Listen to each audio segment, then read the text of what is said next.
Hi friends, అందరికి నమస్కారం. మందకృష్ణ మాదిగ గారు మాట్లాడుతూ ప్రభుత్వం రద్దు చేయాల్సింది రిజర్వేషన్స్ కాదు, కుల వ్యవస్థని రద్దు చేయండి అన్నారు. అద్భుతమైన మాట అది. అసలు ఈ కుల వ్యవస్థ వలనే మన హిందూ ధర్మం విస్తరించట్లేదు ప్రపంచవ్యాప్తంగా అని కూడా అన్నారు ఆయన. ఎప్పుడో భూమి పుట్టినప్పుడు పుట్టినటువంటి హిందూ మతం మరి ఆ తర్వాత పుట్టిన 2000 సంవత్సరాలు 1500 సంవత్సరాల క్రితం పుట్టిన మతాలని దాటలేకపోయింది, విస్తరించలేకపోయింది. ఎగ్జాంపుల్, ఇస్లాం మతం ప్రపంచంలో ఎక్కువ దేశాల్లోకి విస్తరిస్తుంది. ఇప్పటికే 54-56 దేశాల్లో ఉంది. క్రైస్తవం ఉంది. మరి హిందూ మతం ఎందుకు 2 దేశాలకు మాత్రమే పరిమితమైంది అని ఆయన అడిగారు. దానికి కారణం, ముఖ్యమైన కారణం కులం అని ఆయనే చెప్పారు. అది వాస్తవమే. మనం ఆయన కంటే గొప్పగా మాట్లాడగలం అని మనం అనుకోవడం అది మన అజ్ఞానం అవుతుంది. ఆయన ఎంత అనుభవం ఉన్నటువంటి వ్యక్తి. ఒక్కడే ఒక పల్లెటూరు నుంచి ఉద్యమాన్ని స్టార్ట్ చేసి వెనకబడిన బడుగు బలహీన వర్గాల కోసం ఆ రోజు ఒక్కడిగా స్టార్ట్ చేసిన ఉద్యమం ఈ రోజు ఆయన అంత గొప్ప వ్యక్తిగా ఎదిగారు. ఎందుకంటే ఆయన ఎన్ని కష్ట నష్టాలు, ఒడిదుడుకులు, బాధలు ఎదుర్కొని ఉంటారు, ఎన్ని ప్రభుత్వాలని ధైర్యంగా ఎదుర్కొని ఉంటారు, మాదిగ హక్కులను కాపాడడానికి ఎన్ని విషయాల్లో త్యాగం చేసి ఉంటారు. అలాంటి వ్యక్తి మాట్లాడుతున్న మాటల్ని ప్రభుత్వాలు కూడా కొన్నిసార్లు గమనించాల్సిన అవసరం ఉంది. కుల వ్యవస్థ అనేది వచ్చింది. ఈ కుల వ్యవస్థ ఎవరు ఏర్పరచుకున్నారు? మనుషులే కదా, దేవుడు ఏర్పరచలేదుగా. అసలు హిందూ అనేది మతమే కాదు, హిందూ అనేది ధర్మం కాదు. బ్రిటిష్ వాళ్ళు హిందువులని మతంగా ముద్ర వేసి రిజిస్టర్ చేశారు. అదొకటి. సిక్కులు, బౌద్ధులు, హిందువులు అని కులగణన చేసేటప్పుడు విడివిడిగా కులగణన చేశారు. దాని వలన ఈ దేశంలో పుట్టినటువంటి మతాలు, అంటే ఈ దేశంలోనే పురుడు పోసుకున్న మతాలని అనుసరిస్తేనే రిజర్వేషన్స్ వర్తిస్తాయి అని చెప్పి రాజ్యాంగంలో రచించడం జరిగింది. అంబేద్కర్ గారు రాసినటువంటి రాజ్యాంగం. ఎందుకంటే క్రైస్తవులు మనల్ని 200 సంవత్సరాల పైన పరిపాలించారు ఇంగ్లీష్ వాళ్ళు. మరి వాళ్ళు క్రైస్తవులే కదా. అందుకని అంబేద్కర్ గారికి కూడా వాళ్ళంటే గిట్టదు. ఆ మతం మారితే, ఆ మతంలోకి వెళితే దేశభక్తి తగ్గిపోతుంది అని బలంగా నమ్మేవారు. మరి క్రైస్తవులు మన దేశంలో ఎందుకు ఉన్నిచ్చారు అంటే వాళ్ళు మతం మారారు తప్ప దేశానికి వ్యతిరేకం కాదు, దేశానికి భక్తులుగానే ఉన్నారు అనే అంశాన్ని నమ్మారు. కాబట్టి క్రైస్తవులకి రాజ్యాంగంలో ప్రత్యేకమైనటువంటి వెసులుబాట్లు కల్పించడం జరిగింది. మతం మారితే రిజర్వేషన్ పోతుంది, కానీ ఈ దేశంలో క్రైస్తవులు అంటే మైనారిటీలకు ఉండేటువంటి కొన్ని వెసులుబాట్లు ఉంటాయి. అలానే ఇస్లాం కూడా మన దేశానికి సంబంధించిన మతం కాదు. అనాదిగా మన దేశం మీద దండయాత్రలు జరిపి మన దేశాన్ని ఆక్రమించి మన దేశ ఆలయాల్లో ఉన్నటువంటి సంపదను కొల్లగొట్టి దోచుకుపోయారు. అందుకని మనం ఇస్లాం మతంలోకి మారినా సరే రిజర్వేషన్స్ వర్తించవు. కానీ మన రాజ్యాంగంలో మైనారిటీలకు ఇచ్చేటువంటి ప్రత్యేకమైనటువంటి వెసులుబాట్లు ఉంటాయి అని చెప్పాను కదా, అది జరుగుతూ ఉంటుంది. మరి ఇప్పుడు మనం కులం అనేటువంటి పదాన్ని ఏర్పరచుకున్నాం. మరి ప్రభుత్వమే కులం అనే పదాన్ని తీసేయొచ్చుగా, ప్రభుత్వమే రిజర్వేషన్స్ తీసేయొచ్చుగా అని కొంతమంది అనుకుంటున్నారు. కులం అనే పదాన్ని తీసేయాలి. తీసేయకుండా ఏం జరిగిందంటే అనాదిగా కులం అనేటువంటి ఒక మురికిలో బ్రతుకుతా ఉన్నాం మనం. ఆ మురికి వలన కులం అనే ముద్రబడి ఈ కులాన్ని రూపుమాపటం అంత సాధారణమైన విషయం కాదు. రిజర్వేషన్స్ కావాలి అంటే కులం కావాలి, కులం అనేది ఉండాలి. రిజర్వేషన్స్ ఎందుకు అంటే ఈ కులం అనే పేరుతో దూషించబడి అణగారిన, డబ్బు సంపాదించలేని పేద కుటుంబాల వాళ్ళకి ప్రభుత్వం సహాయం అందించడానికి ముఖ్యమైన వారధిగా పనిచేస్తుంది. ఇది ప్రభుత్వానికి వారధిగా పనిచేస్తుంది. కులం అనే అంశం రాగానే వాళ్ళు రిచ్చా పూరా అనేది తెలుస్తుంది. దాని ద్వారా ప్రభుత్వం వారికి సహాయం అందించడానికి, ఉద్యోగ ఉపాధి అవకాశాల్లో రిజర్వేషన్ కల్పించడానికి, రాజకీయాల్లో రిజర్వేషన్ కల్పించడానికి ఉపయోగపడుతుంది. మరి కులం అనే అంశం ఎప్పుడు రూపుమాపబడుతుందంటే సభ్య సమాజంలో ఏ ఒక్క వ్యక్తి కూడా వివక్షకు గురి కానప్పుడు కులం అనే పదం రూపుమాపబడుతుంది. అప్పుడు రిజర్వేషన్స్ తీసేస్తారు. దేశంలో ఉన్న ప్రజలంతా ఒక్కరే అని ఎలుగెత్తి చాటే పరిస్థితి వస్తుంది. అప్పటి వరకు ఈ కులం అనే అంశం ఉండనే ఉంటుంది. కులం అనే అంశం మొదట పోవాల్సింది డాక్యుమెంట్స్లో కాదు, మన బుర్రలో. ఒకవేళ డాక్యుమెంట్స్లో తీసేసిన మన బుర్రలో ఉందనుకోండి, దాన్ని ఖచ్చితంగా వివక్షకు గురవుతారు.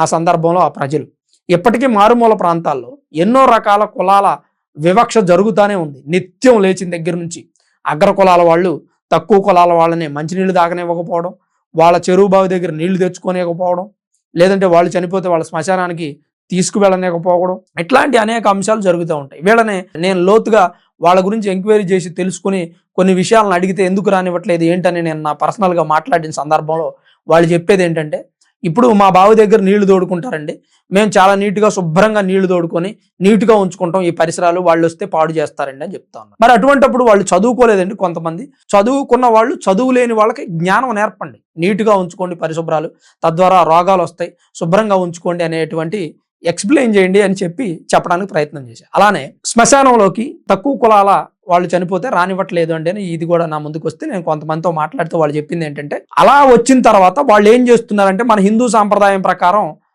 దహనం చేయట్లేదండి, వాళ్ళు భూమిలో పాతిపెట్టి సమాధి చేస్తారు కదా, సమాధి చేసి రాళ్లు బాతుతున్నారండి. రాళ్లు బాతటం వల్ల శ్మశానానికి కేటాయించిన 2 ఎకరాల భూమి కూడా ఆక్రమించబడిపోతుందండి.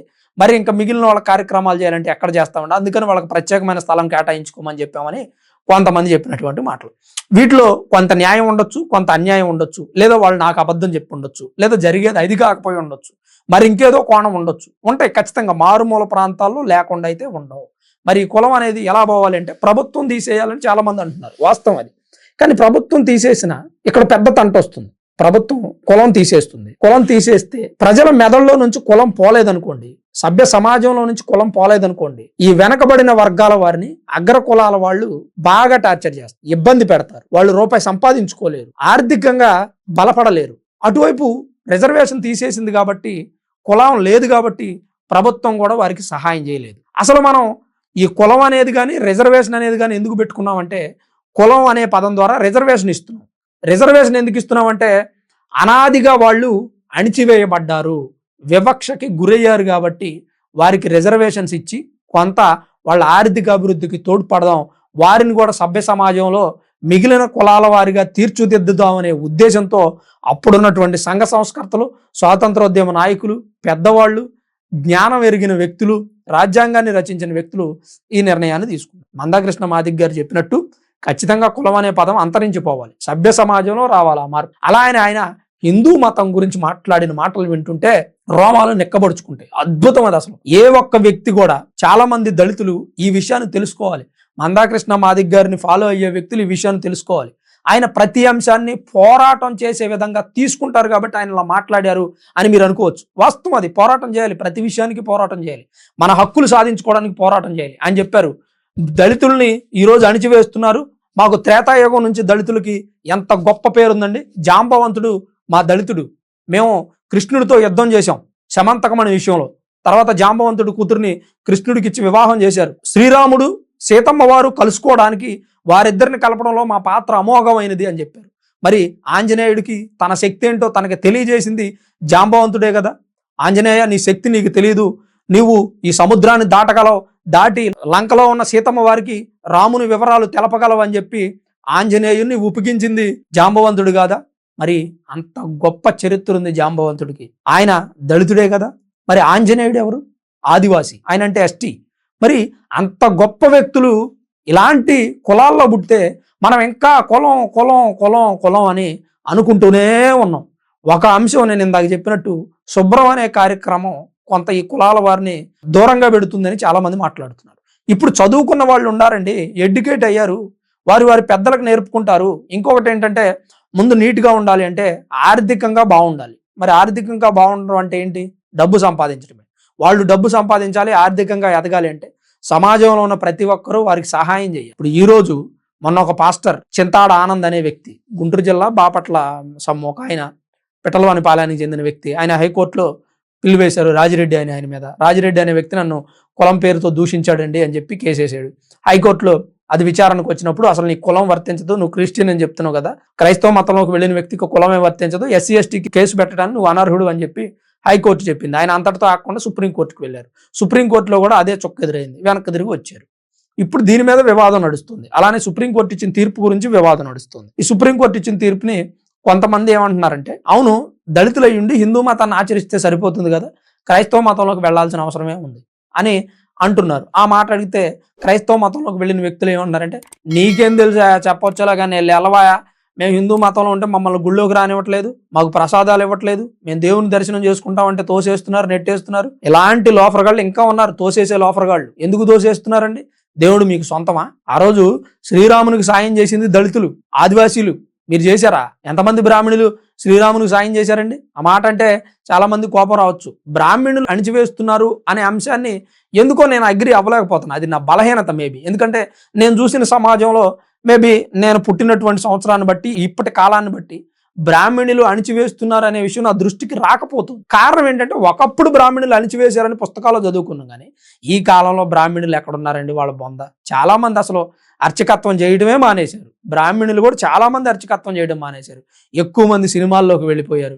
ఇంకా వాళ్ళని మనం తిట్టుకుంటా మొట్టుకుంటా వాళ్ళ మీద నిందలు వేసుకుంటా ఉండడం ఏమాత్రం బాగుంటుంది? నాకు ఎందుకో అది అంత యాక్సెప్టబుల్ అనిపించట్లా. ఇప్పుడు శ్రీశైలంలో కానీ తిరుపతిలో కానీ ప్రత్యేకమైనటువంటి క్లాసులు పెట్టి ఏ కులమైనా కానివ్వండి వచ్చి మీరు అర్చకత్వం నేర్చుకొని పూజారులుగా ఉండండి అని చెప్తా ఉన్నాను. అసలు బ్రాహ్మిన్స్ అర్చకత్వం చేయడానికి కూడా ఇష్టపడట్లేదు. తిరుపతిలో కూడా ఒక ప్రత్యేకమైనటువంటి శిక్షణా కేంద్రాలు ఉన్నాయి. అర్చకత్వం నేర్పిస్తారు, వారికి వేద పఠనాలు నేర్పిస్తారు, పూజారులుగా తీర్చిదిద్దుతారు. ఆ తర్వాత వాళ్ళు నిపుణులు అయితే తిరుపతి, శ్రీశైలం, టీటీడీ కింద ఉన్న దేవాలయాల్లోనే వారిని పూజారులుగా కేటాయిస్తారు. వారికి ప్రభుత్వం జీతం ఇస్తుంది. ఇలాంటి అద్భుతమైనటువంటి అవకాశాలను ప్రభుత్వం కల్పించింది. ప్రభుత్వమే కులం లేదురా బాబు, ఇక్కడ మీరు నేర్చుకోండి, మీరు ఉండండి, మీరు చదువుకోండి, మీరు బాగుపడండి అని చెబుతా ఉంటే పాస్టర్లు వారి భృతి కోసం, వారి జీవన భృతి కోసం కొంతమంది అమాయకుల్ని మతం మార్చి క్రైస్తవ మతంలోకి తీసుకెళ్ళిపోతుంది. క్రైస్తవ మతంలోకి వెళ్ళడం వల్ల పాస్టర్లకు ఏమి నష్టం లేదండి. ఎందుకంటే వాళ్ళు ఆల్రెడీ ఆర్థికంగా స్థిరపడినటువంటి వ్యక్తులే. హైకోర్టుకి, సుప్రీంకోర్టుకి వెళ్ళి పిల్లు వేయగలిగారు అంటే వాళ్ళు ఎంత ఆర్థికంగా నిలదొక్కుని ఉన్నారో ఆలోచించండి. కానీ వాళ్ళ మాటలను నమ్మి క్రైస్తవంలోకి వెళ్ళి రిజర్వేషన్స్ పోగొట్టుకుంటూ, క్రైస్తవులంటే దేశానికి దేశభక్తులుగా ఉండరు అని అనిపించుకుంటూ అనేక రకాలైనటువంటి ఇబ్బందులు పడుతున్న వ్యక్తులు చాలామంది అమాయకులు. పోనీ వీళ్ళకి ఏమైనా ₹1 లాభం ఉందా అంటే వాళ్ళకి మంచి జరిగిందనుకోండి దేవుడు చేశాడు అంటారు, చెడు జరిగిందనుకోండి దేవుడు నీకు పెట్టిన అగ్ని పరీక్ష అంటారు. మంచి జరిగితే వాడు కష్టపడి చదివితేనే కదండి ఉద్యోగం వచ్చేది, కష్టపడి సాధిస్తేనే కదా జాబులో సక్సెస్ అయ్యేది. మరి దేవుడు చేసిండు అంటున్నారు. మరి అంతకంటే ఎక్కువ సక్సెస్ అయిన వాళ్ళు హిందువులు ఉన్నారు, బౌద్ధులు ఉన్నారు, ఇస్లాం మతంలో ఉన్నారు, సిక్కు మతంలో ఉన్నారు, యూదులు ఉన్నారు. యూదులు అయితే గొప్ప గొప్ప శాస్త్రవేత్తలు ఉన్నారు. ఐన్స్టీన్ లాంటి వ్యక్తి యూదులు. ఇంకా చాలా మంది ఉన్నారు. నేను యూదుల చరిత్ర నేను విన్నాను, చాలా పెద్ద చరిత్ర అది. యూదులు ప్రపంచంలోకెల్లా జ్ఞానవంతులు, గొప్ప గొప్ప అంశాలను, చరిత్రలో నిలిచిపోయే అంశాలను కనిపెట్టింది వారే అని చెప్పి నిన్న ఎక్కడో ఒక ఆర్టికల్ చదివాను. ఒక మతంలో చేరితేనే మనం సక్సెస్ అవుతాం, గొప్పవాళ్ళం అవుతాం అని అనుకుంటే అది అవివేకం. ఒక మతం అనేది నీకు కేవలం జ్ఞానాన్ని మాత్రమే నేర్పుతుంది. ఆ జ్ఞానాన్ని నేర్చుకోండి. ఇప్పుడు క్రైస్తవ మతం, ఇస్లాం మతం మీద ఈ దేశానికి ఏం పగలేదండి. కానీ వాళ్ళు మన దేశాన్ని పరిపాలించినటువంటి విధానం, మన దేశాన్ని దోచుకున్నటువంటి విధానం. అరే మన ఇంటి పక్కనోడు, మన నైబరు మనతో ఎప్పుడన్నా ఒక మాట అని గొడవ పెట్టుకుంటేనే జీవితాంతం మనం వాడితో మాట్లాడడం. వాడు మన పక్కనే ఉంటాడు, వాడి సొంత ఇల్లే, మనం సొంత ఇల్లే. పొద్దున్న లేస్తే మొహమొహాలు చూసుకోవాలి, కానీ వాడితో మనం మాట్లాడడానికి ఇష్టపడం. ఎందుకంటే వాడికి మనకి గొడవ అయిందనో, లేదా ఇళ్ల స్థలం దగ్గర, గజం స్థలం దగ్గర ఏదో గొడవ వచ్చిందనో, కంచె దగ్గర గొడవ వచ్చిందనో, లేదా గోడ కట్టేటప్పుడు ఒక అడుగు వాడి స్థలంలో పడిందనో గొడవ అవుతుంది. దానికే మనం మాట్లాడం. మరి అలాంటిది సంవత్సరాలు తరబడి భారతదేశాన్ని పాలించి మన సంపద దోచుకొని పోయి మన భారతీయుల్ని ఎంతో మందిని నిర్దాక్షిణ్యంగా ఉరేసి నడి రోడ్డు మీద కుక్కల్ని కాల్చినట్టు కాల్చి చంపేసి వారి మతాన్ని ఇక్కడ వదిలిపెట్టి పోతే వారి మతాన్ని పాటిద్దామంటే, ఈ భారతదేశంలో పాటిద్దామంటే కూడా ఏమనట్లేదండి, పాటించండి, కాకపోతే కొంతవరకు మీకు రిజర్వేషన్స్ ఉండవు అని మాత్రమే చెప్తుంది. ఇదే సంఘటన వేరే దేశంలో జరగాల్సి వస్తే ఏందిరా, మన దేశాన్ని ఆక్రమించి మన అమాయక ప్రజలను చంపేసి వాళ్ళ మతాన్ని ఇక్కడ వదిలిపెట్టిపోతే మీరు ఆ మతాన్ని అనుసరిస్తారా? అనుసరించడానికి వీల్లేదని ఆ దేశ జనాలని చిత్రహింసలు పెడుతుంది ఆ ప్రభుత్వం. మన ప్రభుత్వాలు అట్లా చేయలేదండి. ఎందుకంటే మన ప్రభుత్వాలు కానీ, మన దేశం కానీ హిందూ అనే ధర్మంలో బ్రతుకుతా ఉన్నాం. ధర్మం తెలుసు మనకి. ఇంకా ముఖ్యమైన మాట ఏంటంటే, మన మతం ఎందుకు వ్యాపించలేదు అంటే, మన మతంలో మార్కెటింగ్ లేదు. సింపుల్. వెళ్ళిపోయి మా మతంలోకి రండి. నిన్న ఒక ఆమె చూశాను, నేను మైక్ పెట్టుకొని రోడ్డు మీద దేవుని గురించి, యేసుప్రభు గురించి. అఫ్కోర్స్ యేసుప్రభు గొప్ప దేవుడు అయితే అవ్వచ్చండి, నేను చెప్పను ఆ విషయం. గొప్ప తక్కువ అనేది నేను ఎక్స్ప్లెయిన్ చేయను, ఎందుకంటే నేను పాస్టర్ని కాదు, పూజారిని కాదు, లేదంటే వేదాలు పఠించినటువంటి అర్చకత్వం చేసినటువంటి వ్యక్తిని కాదు. కాకపోతే మనం నమ్ముకున్న ధర్మం మనకు మంచిది అనిపించింది కాబట్టి దాని గురించి 2 మాటలు మాట్లాడు. ఇప్పుడు ఆమె రోడ్డు మీద నుంచొని వాళ్ళ దేవుడి గురించి గొప్పలు చెప్పేస్తూ ఉంది. ఆ దేవుడి గురించి గొప్పలు చెప్పి చుట్టుపక్కల ఉన్న వ్యక్తులను మార్చాలని ప్రయత్నం చేస్తుంది. పాకిస్తాన్లో మార్చొచ్చుగా, బంగ్లాదేశ్లో మార్చొచ్చుగా, ఆఫ్ఘనిస్తాన్లో మార్చొచ్చుగా, ఎందుకు మార్చరు? కానీ పాకిస్తాన్ వాళ్ళు అలాగే కొంతమంది టెర్రరిస్టులు మన దేశంలోకి వచ్చి మతం మార్చాలని ప్రయత్నం చేస్తారు. అలానే క్రైస్తవులు మన దేశంలోకి వచ్చి మతం మార్చాలని ప్రయత్నం చేస్తారు. మరి హిందూ ఎన్ని దేశాలకు వెళ్ళి మతం మారుస్తున్నాడండి? ఒక్క సమాధానం చెప్పండి. హిందూ ఎన్ని దేశాలకు వెళ్ళి హిందూ మతాన్ని నమ్ముకోండి, మా రాముడు గొప్పవాడు, మా కృష్ణుడు గొప్పవాడు, మా రాముడు ధర్మవాక్య పరిపాలకుడు అని ఎంతమంది చెబుతున్నారండి? కృతాయుగం నుంచి మేము హిందువులు అండి, హిందూ మతం ఉందండి, కృతాయుగం, త్రేతాయుగం, ద్వాపరయుగం, కలియుగం వచ్చిందండి, కలియుగం అంతం అయిపోబోయేసరికి మా దేవుడు మరో రూపంలో వస్తాడండి, ఈ భూమిని కాపాడతాడండి అని చెప్పి వీరభోగ వసంతరాయలుగా వస్తాను అని చెప్పి మన కాలజ్ఞానం బ్రహ్మం గారు చెప్పినట్టు అట్లాంటి మనం ఎవరికైనా చెప్తా ఉన్నామా? ఎవరిదాకా ఎందుకండి? హిందువులు మనమే సాయంత్రం పూట మన ఇంట్లో కూర్చొని పిల్లలకే మనం చిన్నగా సరదాగా, లేదా వాళ్ళు నిద్రపోతాను అంటే ఒక కథ మన చరిత్ర గురించి చెప్పలేం మనం. శ్రీరాముడు ఏంటి, శ్రీకృష్ణుడు ఏంటి, మహావిష్ణువు ఏంటి, లోకాలన్నింటినీ ఏలేటువంటి శివయ్య, శివుడు గురించి ఎంతమందికి చెప్తామని మనం చెప్పలేము. ఎందుకంటే మార్కెటింగ్ మన మతంలోనే లేదు. లేదా టెర్రరిస్టులాగా చంపేసో భయపెట్టో బ్రతిమలాడో మతాన్ని మార్చడం మన ఉద్దేశం కాదు, మన ధర్మంలో లేదు. అందుకని మన హిందూ ధర్మం ప్రపంచ నలుమూలలకి విస్తరించలేకపోయింది, మన దేశానికి మాత్రమే పరిమితమైంది. ఇంకా దౌర్భాగ్యం ఏంటంటే మన దేశంలో ఉన్న వ్యక్తులే అనేక మంది మన ధర్మాన్ని, మన మతాన్ని, మన మార్గాన్ని అవహేళన చేస్తూ ఉంటారు, పైశాచిక ఆనందం పొందుతూ ఉంటారు. మరి వారికి వచ్చేటువంటి సంతోషం ఏంటో తెలియదు. అంబేద్కర్ లాంటి వ్యక్తి మతం మారిన వాడు దేశానికి భక్తుడిగా ఉండలేడు అని చెప్తే కూడా ఆయన ఫాలోవర్స్ అని చెప్పి కూడా వేరే మతంలో ఉంటారు. మరి ఇంక వాళ్ళకి ఏ విధంగా మనం మాట్లాడదాం? మందాకృష్ణ గారు మాట్లాడిన మాటల్లో అద్భుతమైనటువంటి హిందూ తత్వం కనపడింది. ఆయన కట్టర్ హిందూలాగా మాట్లాడాడు. మా జాంబవంతుడు, మాకెందుకు గుళ్ళోకి రానివ్వరు, మమ్మల్ని ఫైట్ చేయండి, ప్రతి విషయంలోనూ ఫైట్ చేయండి. హిందూ ఆలయాల్లోకి ఇప్పటికీ నాకు తెలిసి హిందూ ఆలయాల్లో 99% ఇలాంటి వివక్షత లేదండి. కానీ ఎక్కడో మారుమూల ప్రాంతాల్లో ఒక కులమో ఒక వర్గమో కట్టుకున్న దేవాలయాల్లో ఈ వివక్ష జరుగుతూ ఉంది. దాన్ని కూడా రూపుమాపే వరకు ప్రయత్నం చేద్దాం. దయచేసి మన హిందూ బంధువులు, హిందూ సోదరులు ఎవ్వరూ కూడా క్షణికావేశంలోనో కంగారు పడో హిందూ మతంలో మాకు వివక్ష ఎదురవుతుందనో వేరే మతంలోకి వెళ్ళి అక్కడ కూడా వివక్షతకు గురవ్వద్దు. అక్కడున్న వ్యక్తులు కూడా అగ్రకులాల వాళ్ళే అనే విషయం గుర్తించండి. పాస్టర్లుగా చలామణి చేస్తూ మీ వద్ద డబ్బులు వసూలు చేస్తున్న వాళ్ళంతా కూడా అగ్రకులాలకు చెందినటువంటి వ్యక్తులే. వాళ్ళు చెప్పే మాటలు విని మీరు మోసపోవద్దు. నిజంగా మీకు ధర్మం అనిపిస్తే అందులో బాగుంది అనుకుంటే ఉండండి. కానీ అక్కడ కూడా వివక్షకు గురైతే మాత్రం దయచేసి మళ్ళీ మీ పూర్వీకులు అనుసరించినటువంటి మతంలోకి రండి అని నేనైతే చెప్తా ఉన్నా. చాలా మంది వ్యక్తులు కూడా ఇదే చెప్తా ఉన్నారు. గరువాపసి పేరిట ప్రభుత్వం బలవంతంగా మతం మారినటువంటి మన హిందూ సోదరులందరినీ వెనక్కి తీసుకురావాలని పిలుపునిచ్చింది. ఆ కార్యక్రమాన్ని కూడా త్వరలో చేపట్టబోతుంది కేంద్ర ప్రభుత్వం. మరి వివక్షకు గురవద్దండి. హిందూ మతంలో వివక్షకు గురైతే మన అందరం కలిసికట్టుగా పోరాడదాం. ఎవరికి వివక్ష గురైనా సరే, మీ దృష్టికి ఏదైనా వస్తే, మీ చుట్టుపక్కల ఏదైనా వివక్షకు గురైనటువంటి వీడియోస్ ఏదైనా ఉంటే ఖచ్చితంగా తీసి మాకు కామెంట్లో పిన్ చేయండి. మేము దాని మీద రెస్పాండ్ అయ్యి మరొక వీడియో చేస్తాం. అలాగే మొన్న తెలంగాణలో జరిగినటువంటి ఒక రజక కుటుంబాన్ని గుళ్ళోకి రానివ్వకుండా చిత్రహింసలు పెట్టి కొట్టి ఆ 2 నెలల పాప చనిపోవడానికి కారణమయ్యారు. వారి మీద కూడా మనం 4-5 వీడియోలు చేసి సమాజం దృష్టికి తీసుకెళ్ళాం. అలాంటి వివక్ష ఏదైనా ఉంటే ఖచ్చితంగా పోరాడదాం. మీ దృష్టికి వచ్చిన వీడియోల్ని మాకు పంపించే ప్రయత్నం చేయండి. మందాకృష్ణ మాదిగ గారి మాటల్ని నేనైతే సాదరంగా ఆహ్వానిస్తున్నాను. కుల వ్యవస్థని రద్దు చేద్దాం. అలాగే హిందూ ఆలయాల్లోకి దళితులకు ప్రవేశం ఇవ్వకపోతే పోరాడదాం. ఖచ్చితంగా వారి మీద ఒత్తిడి తీసుకొద్దాం. ప్రభుత్వాలను కూడా ప్రశ్నిద్దాం. మరి మందాకృష్ణ మాదిగ గారి మాటల మీద మీ అభిప్రాయం ఏంటి? ఇప్పటి వరకు ఈ వీడియో చూసిన ప్రతి ఒక్కరూ ఈ వీడియో మీద మీ అభిప్రాయం ఏమనుకుంటున్నారు అనేది కామెంట్ రూపంలో తప్పకుండా తెలియజేయండి. Thanks for watching this video. This is Ram signing off Sunraj studios.